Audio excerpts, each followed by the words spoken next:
Good? Yeah, good. How are you? Okay, cool. Hey, I'm doing all right. I'm just like got a cold the other day, so I wake up, my throat's a little sore, but I'm good. Hey, I saw Okay. you did do a couple debates. Yeah. Has they gone well? Did they go well?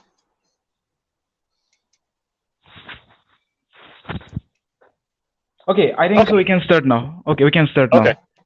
All Okay. right. Did you wanna go ahead and begin? No, you please go ahead. I'll Okay. answer after you. Okay, please go ahead. So the title of this debate is textile factories in poor countries, so-called sweatshops, are not good for everybody involved, and that's your view. And that's just the opposite of what my view is, that textile factories are in fact good for everybody involved. And there are a few different things. So first of all, now you live in India, so you have a different experience than I do. But here in the West, most people look at these as these, they call them sweatshops, and that comes from, I think it comes originally from Kathy Griffin in the 90s. She was, uh, this is kind of where the whole sweatshop idea came from. And here in the West, I teach economics, and I always talk about this, and I say, you look around, and we sit in classrooms that are heated, air conditioned, we have high tech, we have all kinds of stuff, comfortable chairs, all that, and we look at people in China sitting on wooden stools and think, oh, that's the worst thing ever. And from our perspective, yes, but from their perspective, no. So we can't project our own views on these people that are working in these factories. We, child labor, I also would say, yes, I don't like the idea of children working, but I do think that children must be able to work if that is necessary for them to get by. And so, from a Western perspective, child labor is a terrible thing. We would rather have children going to school or something. Yes, I don't think anybody disagrees with that. But the reality is, children in these very poor countries don't have that option. That's not an option. So you have to look at reality. You can't say, oh, here I live in Washington State, and if I was 12, I would be going to school. That would be an option. So therefore, somebody in Bangladesh, they're 12 years old, they should also be going to school. Well, I'm sorry, that's just not an option. You have to view this from a real perspective based in reality. And so the fact is that these sweatshops are relatively high paying, and that the people working there, in fact, in China, when positions open up, they hire like 100 people, they get about 10,000, they get 1 to 10,000 young men and women who are looking for this job. And so these are really, really good jobs in their country. They're terrible jobs in the West, in the United States and Europe and things. But in the countries that they exist, they are really good, really well-paying jobs. And I can bring up some examples later. So I'll let you go ahead. Okay, fine. So before I start my argument, I would just like to define what do we mean by sweatshops. Actually, when I term this particular textile factories as sweatshops, it means like something where people work on low wages for a longer time, and they pass through many struggles. And for me, it's like going against humanity. I feel that there is a violation of human rights in all such factories. The first point I would like to raise over here from a report, Fair Labor Association 2006 annual public report. It stated that 18 countries in the world, they have such type of factories where manual labor is given more importance, but under low wages, and under low wages they have to do a lot of work, and the facilities provided are not that good enough. So it's completely the violation. It includes the countries like China, US, Indonesia, Mexico, Turkey, Thailand, Colombia, and Sri Lanka. Total 18 countries. And surprisingly, a report came out in 2013. It is an example of disadvantages of such factories where 11,030 workers were killed and 2,500 were injured in a collapse of Rana Plaza textile factory in Bangladesh.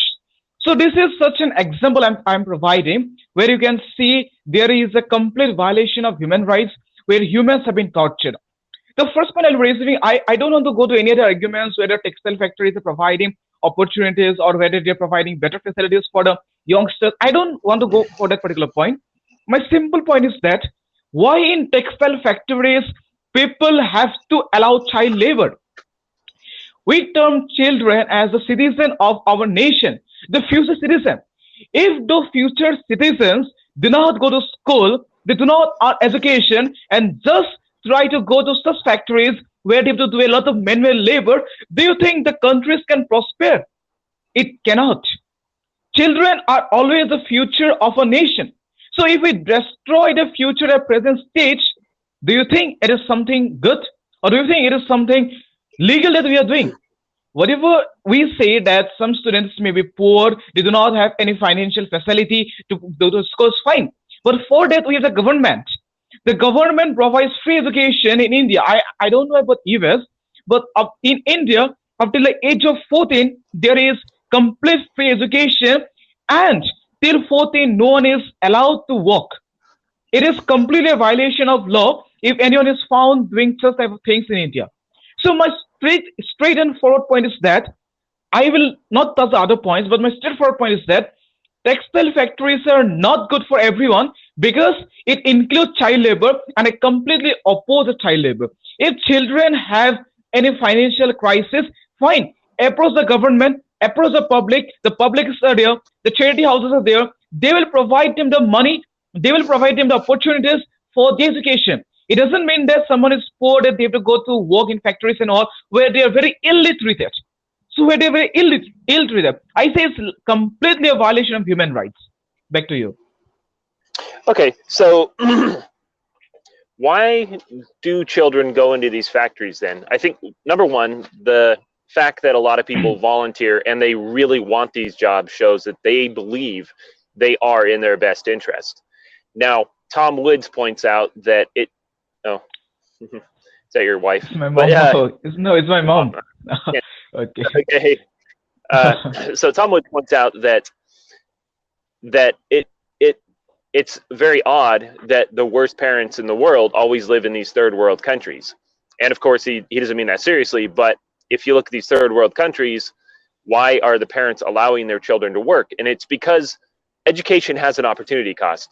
If you are in school, you're not working. And child labor down through history was not known as child labor, it was known as just labor, right? Because children worked. It's just the way it was.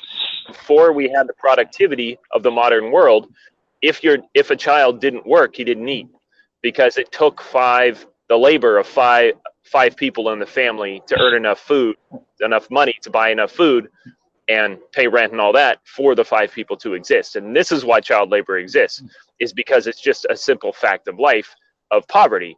Now, you mentioned that school is free and all that, but that doesn't mean, it's not free in most of these countries. It might be up through 6th grade or something like that. But if children are going to school, it does mean that they're not earning money and the family is starving. Now, I point to NPR's Planet Money had a t-shirt project, and they went and talked to some young women who worked in factories in Bangladesh.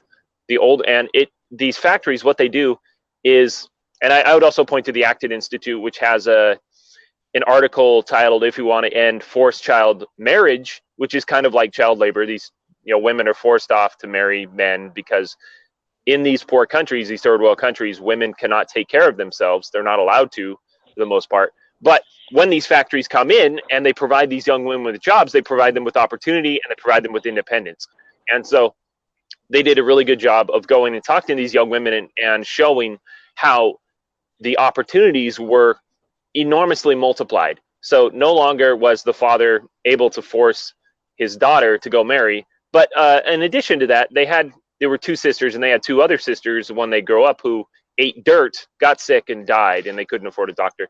So child labor is just a function of poverty. It's not a function of immoral individuals or some evils of capitalism or something like that. It's just a fact of life. And Joshua Hall went to these factories, and he did a study, and he asked these people working in the factories, would you like better conditions and a little lower pay, or would you like to keep your pay in the poor conditions? And at about 95%, they said, no, we need the money. We want the money. We don't care about the conditions.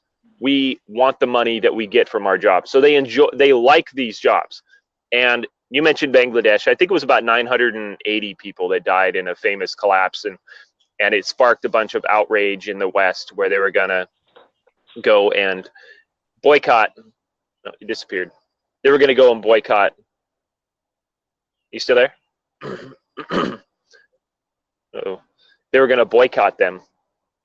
And what happened is that for women in these factories, they don't have education. You can't say, well, it could go to school or I could go to a sweatshop. No, they say for women that work and it's mostly young women, they have the three options: starve, work in a factory, or be a prostitute. And I don't know, from my perspective, I'm not a woman in these factories, but it just seems like the factory is the best option to me. I would rather I would rather these women work in a factory than starve to death or go and be child prostitutes. So those are the options, not being, you could think, oh, I'd rather they were millionaires living in mansions. That would be nice too. But, again, we have to live within reality. So I will see if he's still here. Kind of disappeared here. I think he dropped off. I heard a noise and then. Durazit, you there?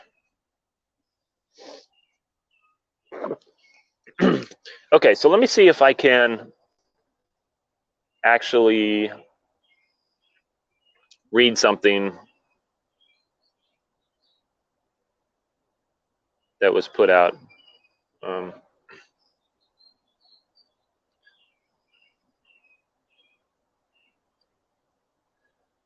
So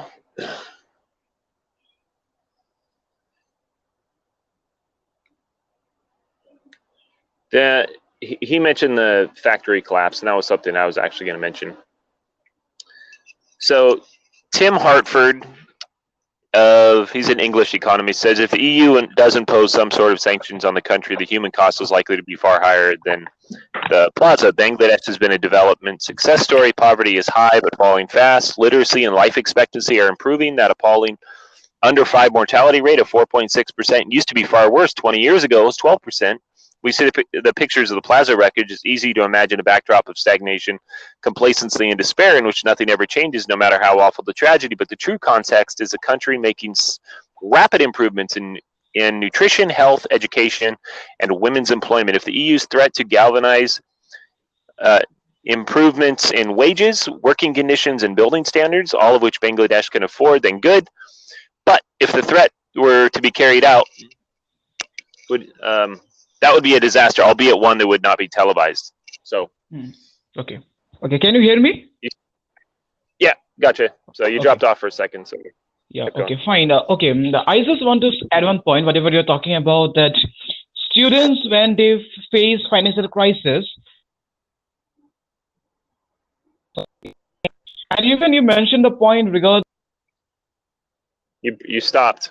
You dropped off again.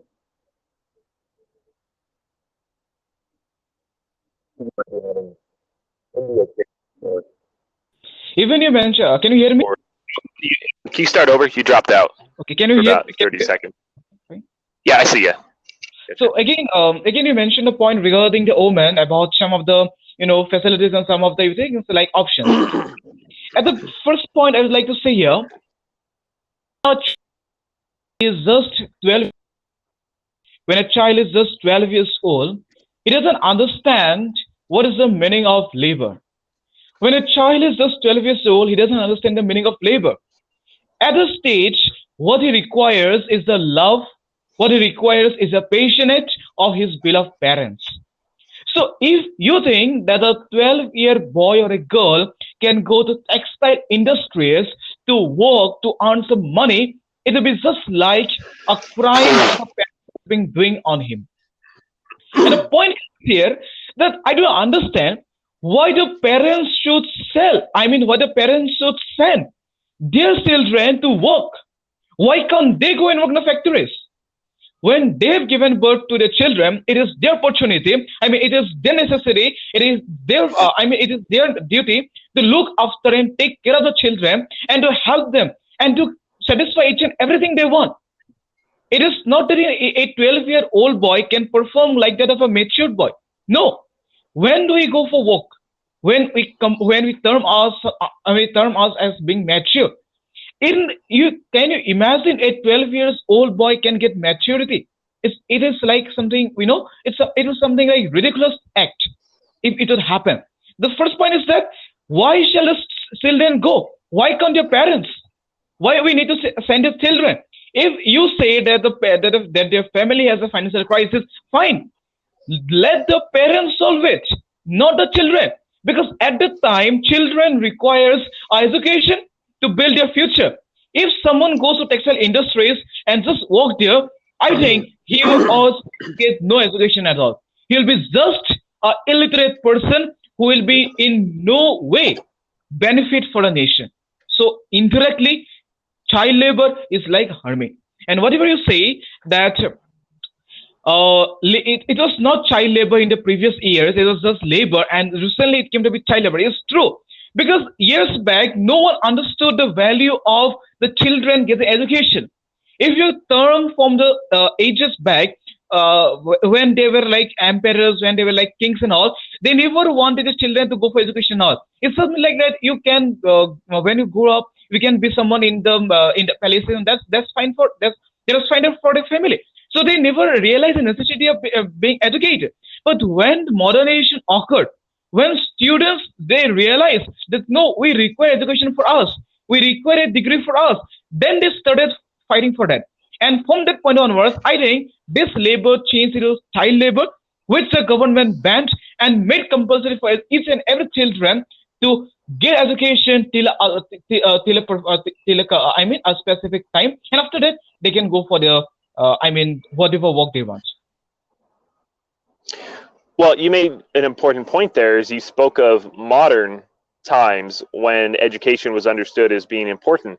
It wasn't that education was never important before, or that that in times past they didn't see the cost of having child labor. It was just that children had to work. Yes, if you were rich, you lived in a castle, then you didn't have to work. Your children didn't have to work because you were wealthy. But if you're not wealthy, children had to work in order to make enough money for the family. And it's not that the parents, again, it's not that parents in third world countries are horrible people, they're horrible parents. It's just a fact of the productivity in those countries is so low that parents can't make enough money to feed their children. And so sometimes children do have to work. And it's better for them when they get to the point to where they can go work, that they're able to work, because number one, it does provide them with an income. And this is especially true with young women who are really subject to the men in that country. But if they go out and they get a job, they become independent. They make their own choices. I point to NPR's Planet Money t-shirt project where they spoke to two women in Bangladesh. The older sister was married off, and she's having a horrible life. She's got a daughter, hates her parents because they married her off to a terrible guy who they thought had money. Turns out he doesn't.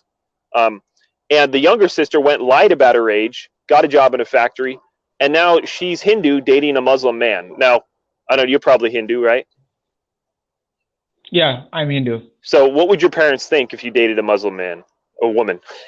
Sorry. No, actually, that doesn't matter for me. It will be fine. Any religion will work.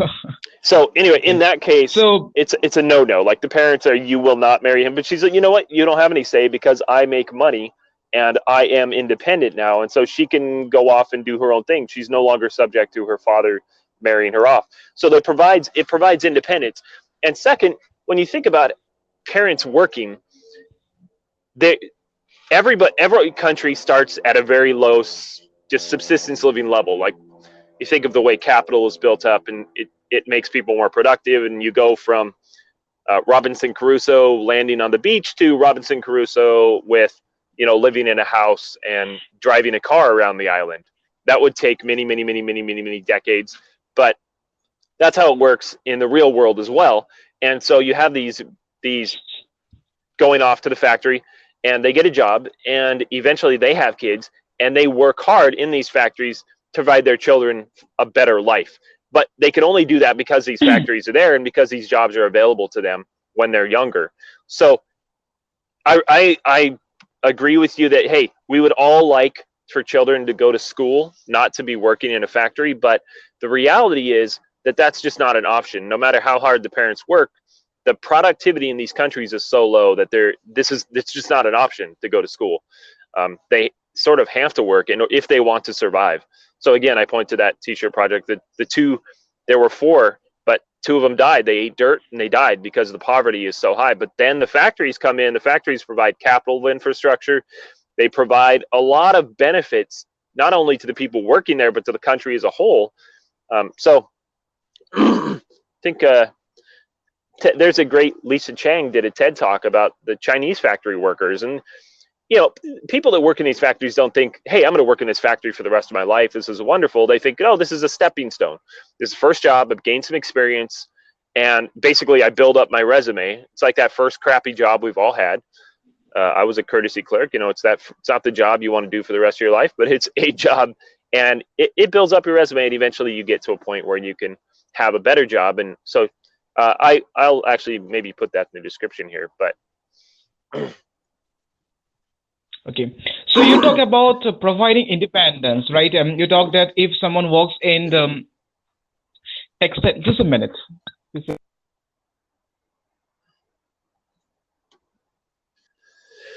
Speaking of parents, okay, I'm not hearing you.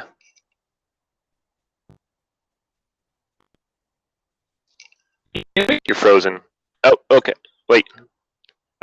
You start over? I can't hear you. You're breaking up pretty bad. Oh,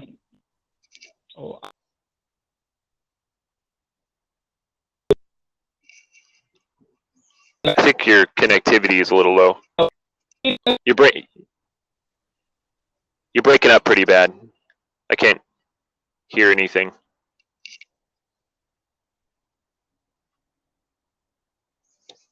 Okay, disappeared.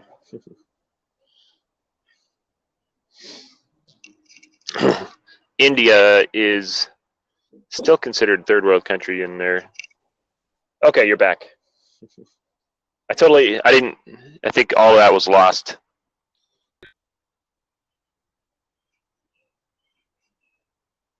I see you, but I can't, you're frozen. I can't hear anything. The famous Indian internet, right?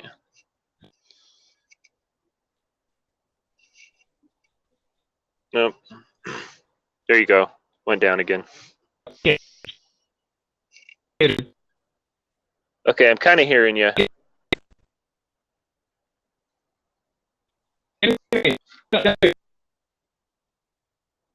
I heard a little something. What was that?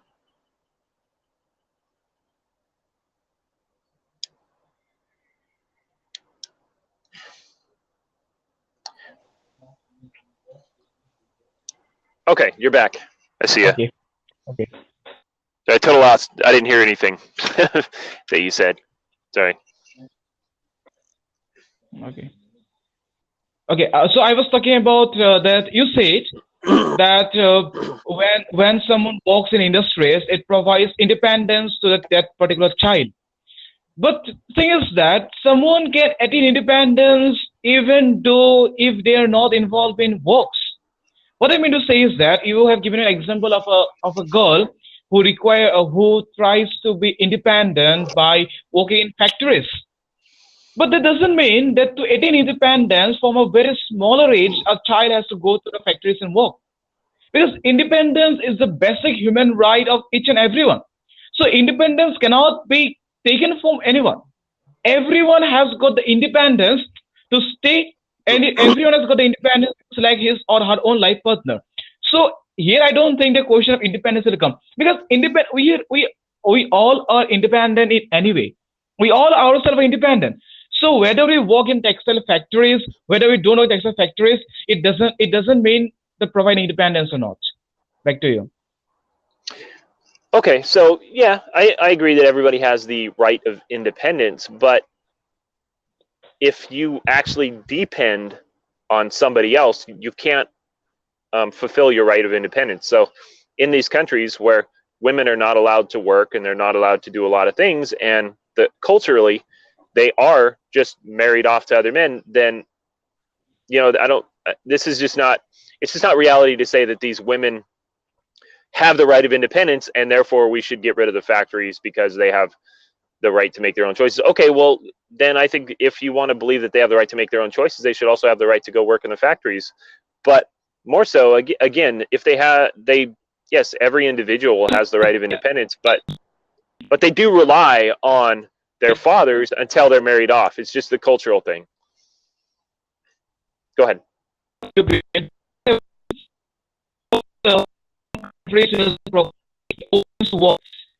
Say one thing. I think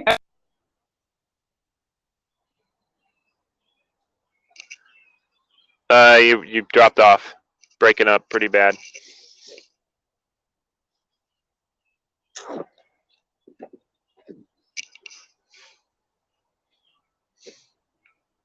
Okay, so I'll just go back to this NPR Planet Money story because I think it's a really good one. I heard it a few years ago, and that's kind of where I got into this whole idea, where I learned quite a bit about it from that, and other things too. But it's the fact. You there? Okay. So the story is that you had two sisters. They grew up with two other sisters who ate dirt and died because the productivity in this country is so low that that's why they're poor. Some time ago, I think it was the Pope said, "Why poverty?" But that's a dumb question because the real question is why wealth. So let's say we have 10,000 years of human civilization. I think it's about 6 or so, but 6,000 years of human civilization maybe, and throughout it, you have poverty. You don't have wealth. You have only in modern times do you have the spread of wealth, and that comes from capitalism. That is the building up of capital goods that help you produce things more efficiently. So if you're given let's say 16 hours in the day of sunshine and you don't have light, you don't have anything else, you do what you can in 16 hours with your bare hands. But then you go out and you create tools, and basically a shovel is a piece of capital equipment that helps you dig holes faster. You can do more in those 16 hours. You eventually get to the point to where what you used to do in 16 hours, now you can do in 8 hours, and you can take the other 8 hours that you freed up and you can start producing. You can either produce capital equipment or you can just relax. Sorry, actually, here the connection is okay, not so you're good. back. Yeah, sorry, I'm very much sorry. Actually, it's raining here, so the connection is not that good. I'm very sorry to interrupt. Anyway, Okay, you're back though. Please go India ahead. is famous for Yeah. connection problem. Okay, so I was talking about that you have mentioned that in the world there are many countries which do not provide opportunities for women to work in factories. But I think at present there is only one country, which is Saudi Arabia. And you can see at present Saudi Arabia has still implemented a law by which women are allowed to work, women are allowed to drive. So it completely is based on education. Now say me one thing, that in case, just consider example, if a girl is set, okay, if a girl is set to go to factories, if a girl is asked to go to factories and work there, fine, she would be illiterate. And the salary that she will get at the end of her month would not be sufficient enough to continue her livelihood. But in case she goes to the school, through some ways or the other, if her parents work and tries to get her some money and can't provide her with good education, then she can become illiterate, she can become literate with a good qualified degree, and after that she can get a good job which should provide a salary higher than that what she used to get in, I mean, in the textile factories. So now consider which is better, working in textile factories and just getting a low salary, or getting a degree and working in companies, working in government services and getting a good salary. Obviously, getting an education and then have a good job. So it is no way compulsory that children has to go to textile factories to get independence. Children has to go to factories to earn their livelihood. No, I straightforward disagree with the point that sweatshops are, are essential for the students or for the children to know about manual labor, because they can learn manual labor at home itself. If they can help their mom in the kitchen, if they can help their father in the gardens, it is also like that of manual labor which they will work. So this type of textile factories or which are are, and in poor countries, you see, always the head or the owner of the textile factories, they exploit the humans, they exploit their children, they exploit them. It's a completely violation of human rights. They're exploiting them. If you want to use the children, use it.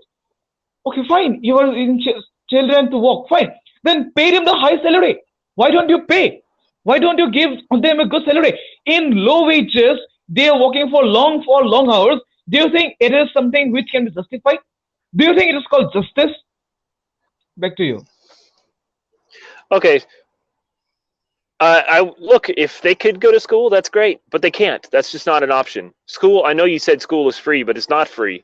They have to buy books, they have to buy uniforms, they have to buy things. And there's actually some studies that show that private schools that cost about $5 a month, which to us, I probably can find $5 in my car somewhere just sitting around. But in these countries, they can't. So $5 is a lot of money, and they can't afford it. So that's just not an option, right? So it would be great if they could, but it's not an option.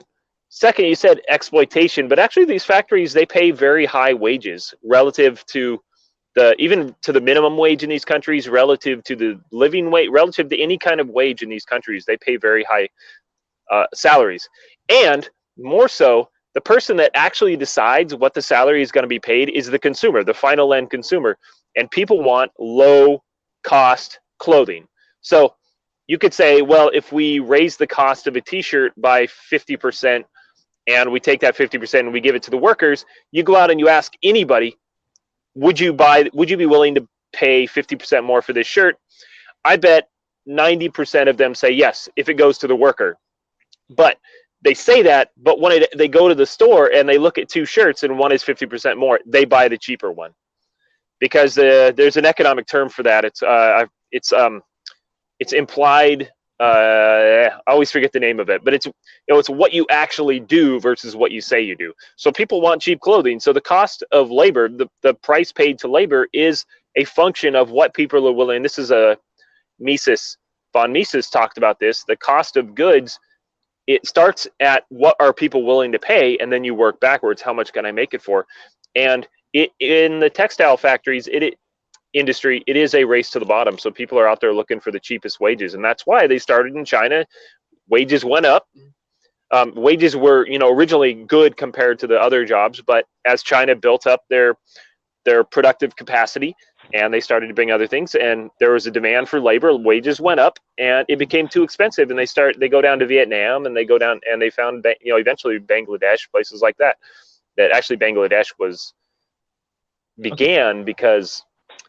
It is Koreans mainly. They went down and they brought the equipment down there because I think under Nixon they created tariffs, and so longer story. But and so they're not exploited. They're paid well, and they choose to work there. So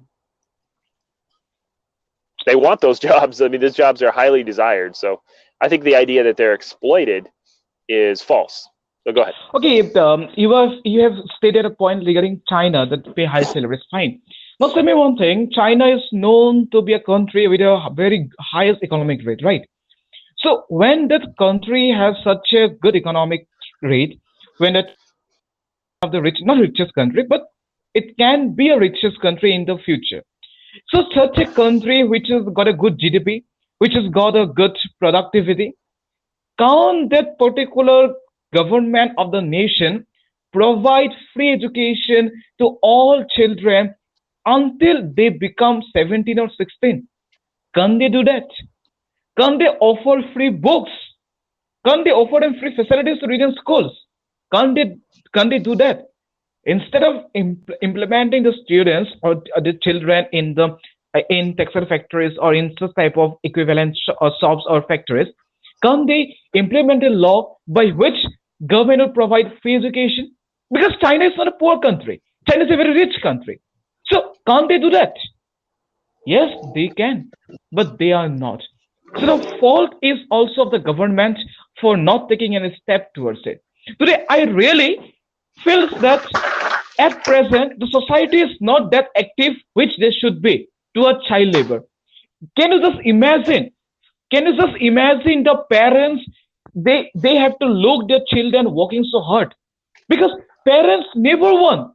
Parents personally never want that their children should work in front of them. Parents always want that a child let them be in good health, let their child take all the satisfaction, all the desires, and they always want to fulfill each and everything that their children want. So can you just imagine that the parents will send the children to work? No, intentionally or by some other force they never want. But they are, they have been compelled to do so. They have been compelled to do so by whom?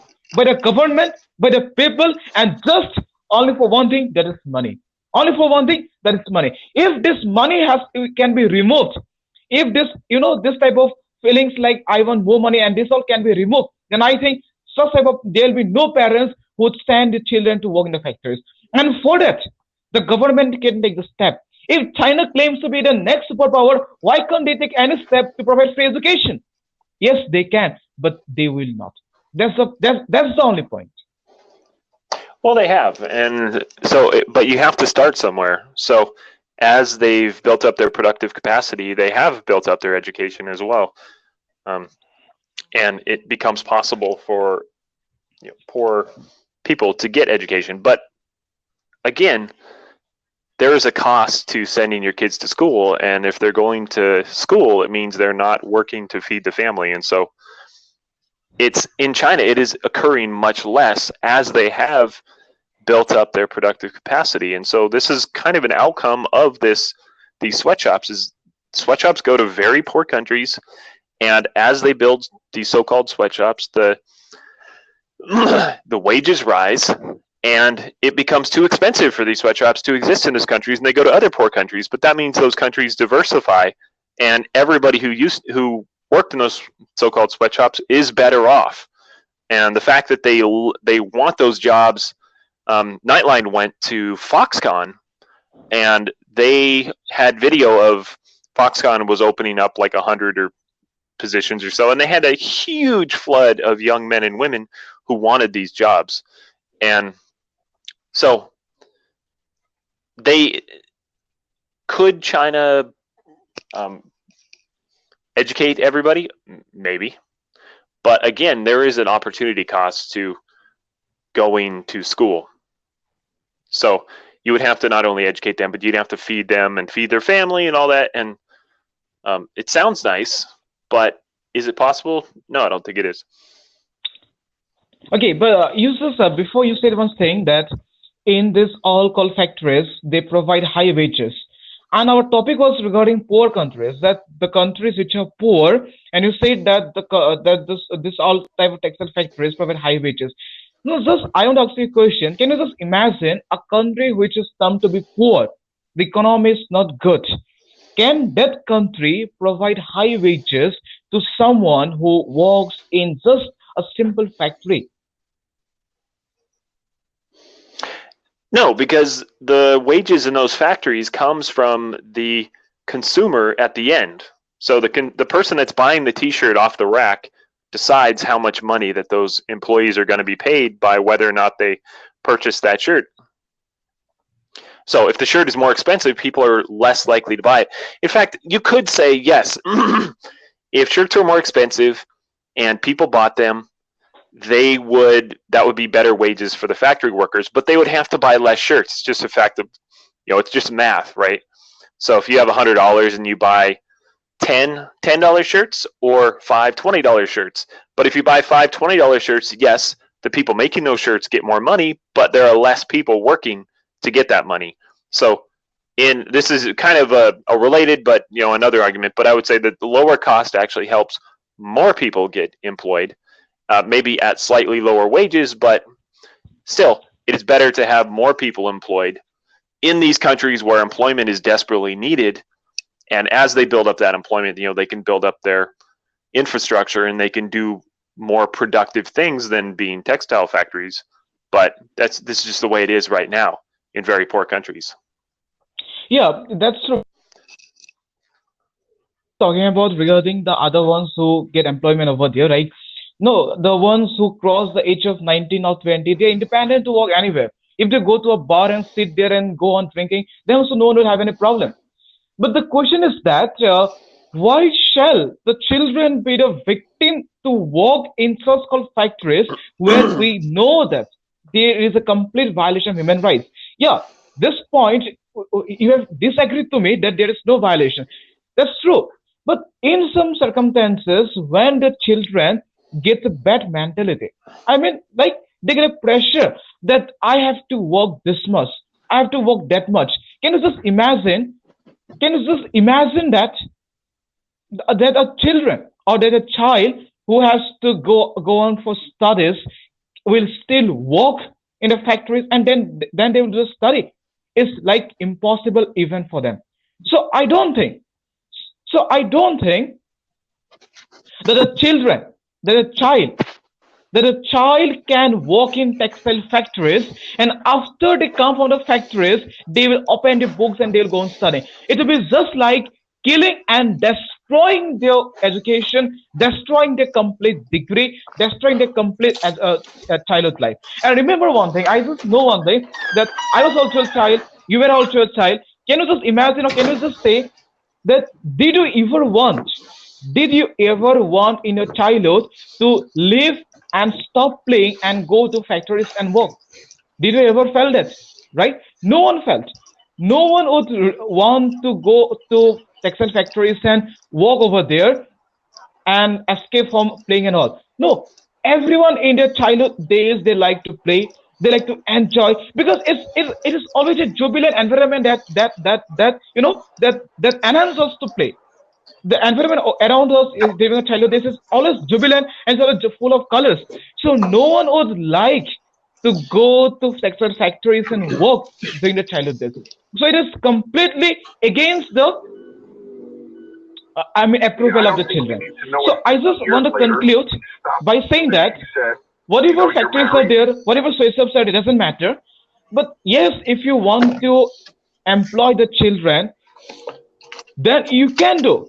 But parallel to that, make sure that the student or the child gets complete education, that the student get a complete degree, so that in future they can do a good job and earn their livelihood. Because these jobs are not permanent; they are temporary. You can be thrown out at any point of time. But if you get a good job, if you got a good degree, then ultimately you will get a permanent job. So I just want to conclude by saying that these are not good for everyone. But yes, for a particular type of section of people, it may be valid. But for students, it is completely a harassment. For students, it is completely, it is not for the students, not for the child. That was my agreement. Back to you. Okay, I would say yes. Sort of agree with that if that was an option. But again, the point is that education is not an option for these children in these countries. They're poor countries. You could say the government should provide, but the government doesn't have money. The government only gets money from its its citizens, and if the citizens don't have the money, then where's the government going to get the money to pay for the citizens? It's just not an option, and that's the key point. So while I think we would both agree that it would be better for these children to go to work, to go to school, again, that's not a possibility.